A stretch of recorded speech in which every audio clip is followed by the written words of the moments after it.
एखादा स्पॉन्सर मिळाला असेल तर हे सगळ्या पोरांचे ट्युशन घेणाऱ्या या शिक्षकांनी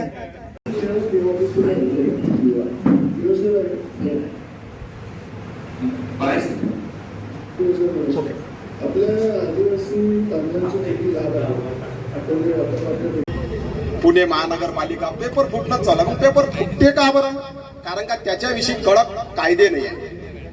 एखाद्या जसा आता नीटचा पेपर मोठे गावकरनं फोडला, जसं सरनी सांगितलं होतं का मोठे गावकरनी पेपर फोडला कशासाठी? आपल्या फक्त पोराच्या प्रेमासाठी, म्हणजे त्याच्या मुलाने नीट करायची होती म्हणून.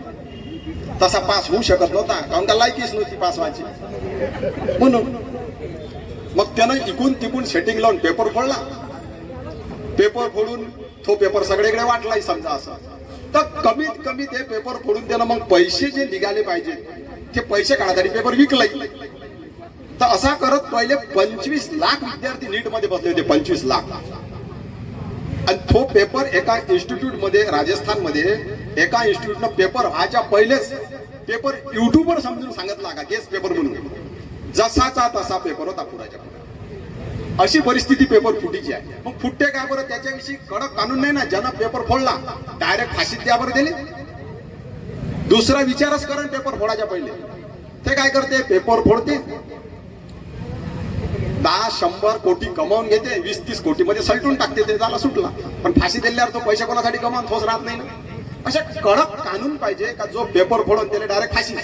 दुसरा विचारच करण का पेपर कसा फोडायचा म्हणून. दुसऱ्या दिवशी टीईटीचा पेपर, त्याच्या 2 दिवस आधी पेपर फुटला. म्हणजे विचार करण्याला एक गोष्ट आहे ना. जसं आता मगाशी पुनसे साहेबांना म्हणलंय वरलीचा आकडा कधी फुटताना पाहिला काय? तो नाही फुटत पेपर फुटते. म्हणजे किती दुर्दैवाची गोष्ट आहे आपल्या भारतात. तो जर फुटला असता वरलीचा आकडा तर सगळे करोडपती झाले असते. पहिलेच माहित असतं काय आहे म्हणून आकडा दिला असता सगळ्यांना लावून. आहे की नाही? बरोबर आहे ना.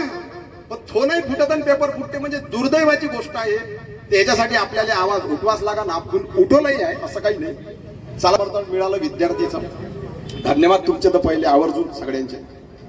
तर आता माझे मी 2 शब्द संपवतो कारण का भरपूर सारा वेळ झाला. आता बोलावं काय